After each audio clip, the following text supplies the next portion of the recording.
Il semble qu'il y ait trois annonces de la mort de Paul, comme il y a trois annonces de la mort du serviteur.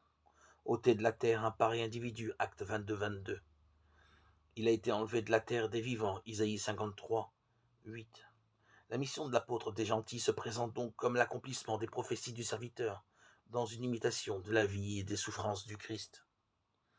C'est le mystère même du serviteur acceptant la faiblesse de la croix, pour que se manifeste la puissance de Dieu qui fonde le paradoxe apostolique. Il a été crucifié en raison de sa faiblesse, mais il est vivant de par la puissance de Dieu. Et nous aussi, nous sommes faibles en lui, bien sûr, mais nous serons vivants avec lui par la puissance de Dieu dans notre conduite. À votre égard, 2 Corinthiens 13, 4. Ce mystère de faiblesse traversé par la puissance de Dieu se résume dans la confidence de Paul.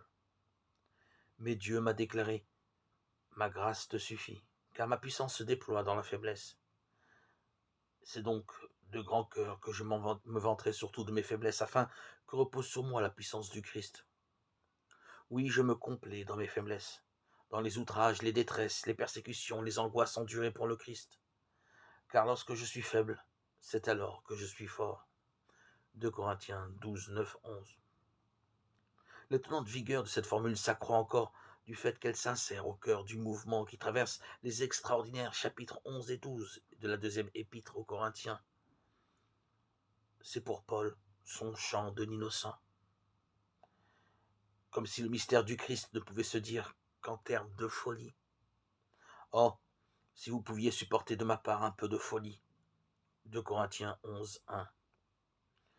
Et voilà qu'avec une pureté admirable s'élève d'un cœur d'homme livré dans une dépossession complète, au don total et à la mort pour ses frères, l'hymne de l'amour jaloux du Dieu vivant.